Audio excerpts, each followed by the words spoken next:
សម្រាប់ថ្ងៃនេះផងដែរគឺយើងមករកងារភក់មកបងប្អូនគ្នាហើយងារភក់នេះដែរគឺអត់សូវសម្បូរដូចមុនទេដោយសារតែឥឡូវនេះគឺខ្សោះមែនទែនតែម្ដងហើយថ្ងៃនេះដែរគឺយើងមករកងារភក់ដើម្បីស្លម្ហូបមួយយ៉ាងដើម្បីចែកជូនពុកម៉ែបងប្អូនបានទស្សនាផងដែរព្រោះថាយើងមករកងារភក់នេះដែរគឺយើងមករកនៅក្នុងព្រៃកោងកាងដូចរាល់ដងអញ្ចឹងបងប្អូនគ្នាលុះត្រាតែទឹកស្រកអញ្ចឹងមកយើងរកបានអញ្ចឹងហើយបន្ទាប់ពីយើងរកងារភក់បានយើងមកចូលរកព្រៃរកបន្លែអញ្ចឹងក៏យើងជួបនឹងខ្យងមាត់វាចដែរបងប្អូនគ្នាហើយខ្យងមាត់វាចនៅតំបន់នេះក៏រៀងសម្បូរដែរបងប្អូនគ្នាដើរមកក៏ជួបដែរហើយយើងក៏រើសទៅដាក់លាយចូលគ្នាទៅតែម្ដងបងប្អូនគ្នាហើយនេះដែរគឺជាគោមពឹងបងប្អូនគ្នាបងប្អូនណាខ្លះគឺគាត់ស្គាល់គោមពឹងកំប៉ុងនេះគឺយើងអាចយកទៅស្លកកូក៏បានយើងអាចយកទៅកែងក៏បានដែរបងប្អូនគ្នាគឺវារស់នៅតាមតំបន់រៀងទឹកប្រៃឬតំបន់ព្រៃភ្នំអញ្ចឹងបងប្អូនគ្នាគឺគោមពឹងនេះគឺវាដុះនៅតាមលក្ខណៈបែបហ្នឹងហើយនេះដែរគឺជាម្ហូបដែលខ្ញុំធ្វើចែកជូនបងប្អូនបានទស្សនាថ្ងៃនេះហើយបងប្អូនចង់ដឹងថាវីដេអូថ្ងៃនេះ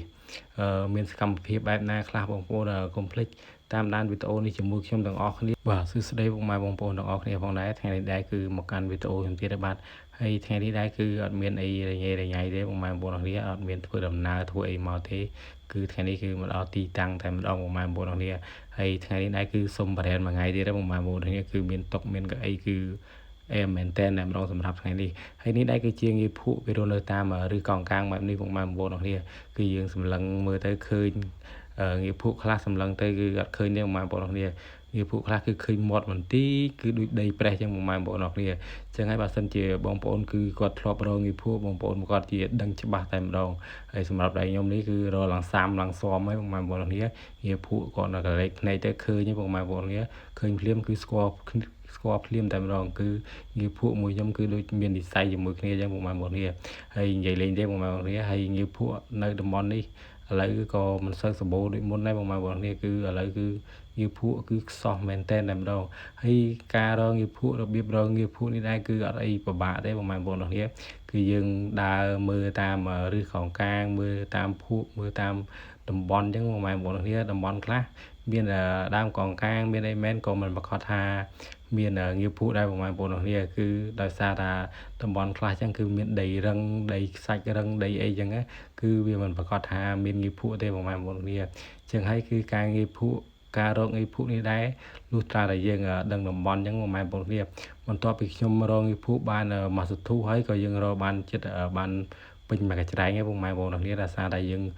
រុកព្រៃផងរុកនៅតាមឬកងកាងអញ្ចឹងដោយសារថាយើងគឺពិបាករកមែនតើតែម្ដងហើយនេះខ្ញុំរកនេះគឺមិនរកមួយផ្លែតទេបងប្អូនគ្នាបងប្អូនឃើញខ្ញុំថតចេះគឺបងប្អូនឃើញថាខ្ញុំរកមួយផ្លែតរកអីចឹងបងប្អូនគ្នាតាមពិតមិនមែនទេគឺខ្ញុំរុកក្នុងព្រៃកងកាងផងអីផងគឺបែកញើស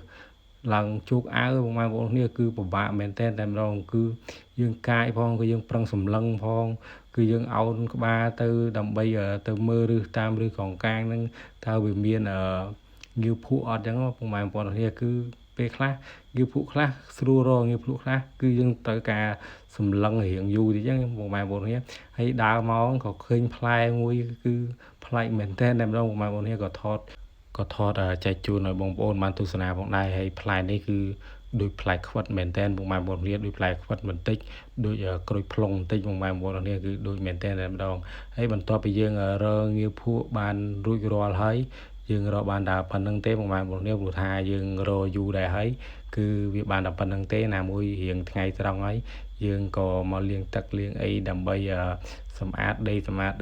យើងយកទៅធ្វើម្ហូបយ៉ាងបងប្អូនគ្នាហើយបងប្អូនចង់ដឹងថាថ្ងៃនេះខ្ញុំធ្វើមុខម្ហូបអីបងប្អូនចាំតាមដានជាមួយខ្ញុំទាំងអស់គ្នាផងដែរនៅក្នុងវីដេអូនេះដោយសារថាថ្ងៃនេះគឺខ្ញុំមករកម្ហូបគឺនៅក្នុងព្រៃកោងកាងនេះតែម្ដងហើយឥឡូវនេះគឺយើងរកបានមួយមុខហើយគឺយើងរកបានងារភក់បងប្អូនគ្នាហើយបន្ទាប់ពីយើងរកបានងារភក់បានមុំធ្វើម្ហូបហើយយើងចាប់ដើមលាងទឹកលាងអីស្អាតរួចរាល់ហើយយើងចាប់ដើមមកពុះយកសាច់វាបងប្អូនគ្នាហើយសម្រាប់បងប្អូនដែលគាត់កំងពីខ្ញុំទៅហើយគាត់អត់ចេះធ្វើអត់ចេះអីបងប្អូនគ្នាអាចទស្សនាវីដេអូនេះបានហើយងារភក់បងប្អូនមកយកទៅមិនបាច់ធ្វើដូចខ្ញុំចេះក៏បានដែរបងប្អូនគ្រាន់តែយកទៅដល់ភ្លាមលាងទឹកលាងអីឲ្យស្អាតហើយបង កម៉ែបងប្អូនគាត់ដាក់ស្ងោរយកតែសាច់វាទៅក៏បានដែរបងប្អូនមិនបាច់ពុះមិនបាច់អីដូចខ្ញុំទេបងប្អូននេះគ្រាន់តែខ្ញុំថតបង្ហាញឲ្យបងប្អូនបានទស្សនាអញ្ចឹងបងប្អូនអរគ្នាគឺខ្ញុំពុះទៅព្រោះថាយើង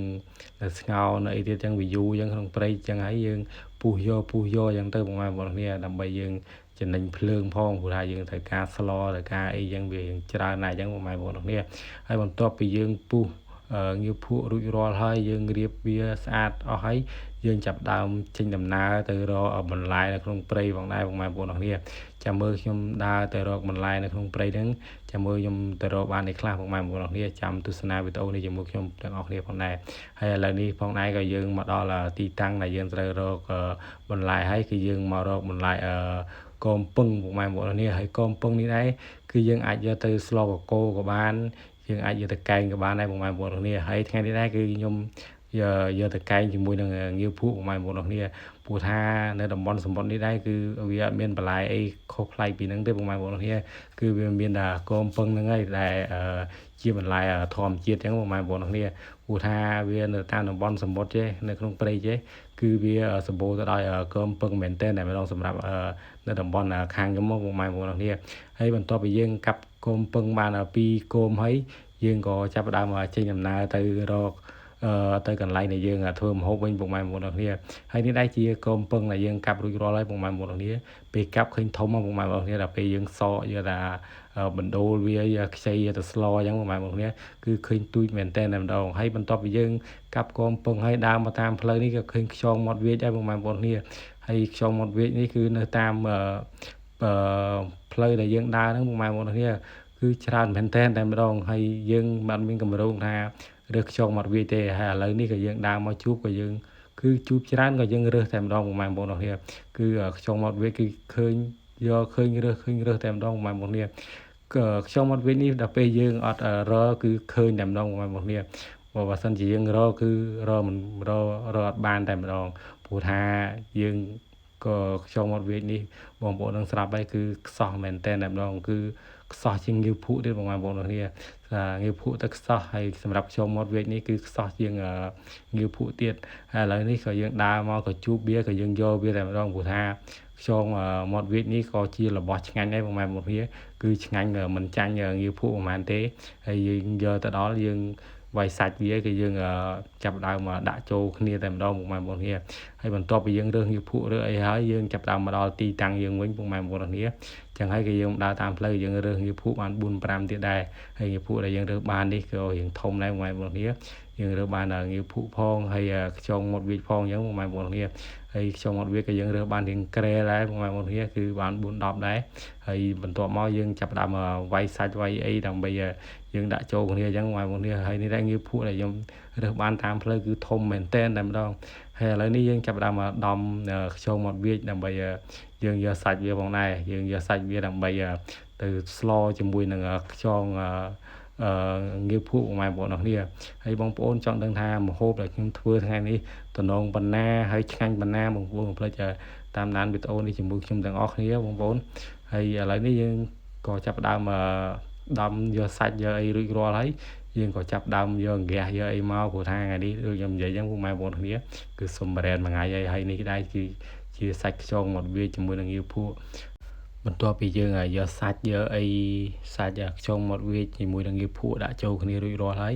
យើងចាប់ដើមទាញចក្រានហ្គាសយើងមកហើយឆ្នាំងខ្ទះយើងហ្នឹងបងប្អូនអរគ្នាដើម្បីយើងយកមកស្លផងដែរបងប្អូនអរគ្នាហើយបងប្អូនចង់ដឹងថាវីដេអូនេះគឺយើងស្លអីបងប្អូនចាំតាមដានវីដេអូនេះជាមួយខ្ញុំមកបន្តិចទៀតបងប្អូននឹងដឹងថាខ្ញុំស្លអីបងប្អូនគ្នាហើយជាដំបូងគឺយើងចាក់ខ្លាញ់រួចរាល់ហើយបន្ទាប់មកក៏យើងដាក់គ្រឿងកែងចូលបងប្អូនគ្នាគឺយើងដាក់គ្រឿងកែងចូលដើម្បីយើងកែងសាច់ខ្យងអញ្ចឹងបងប្អូនគ្នាហើយថ្ងៃនេះដែរគឺខ្ញុំមកស្លមុខម្ហូបមួយយ៉ាងមុខម្ហូបនោះគឺមានឈ្មោះថា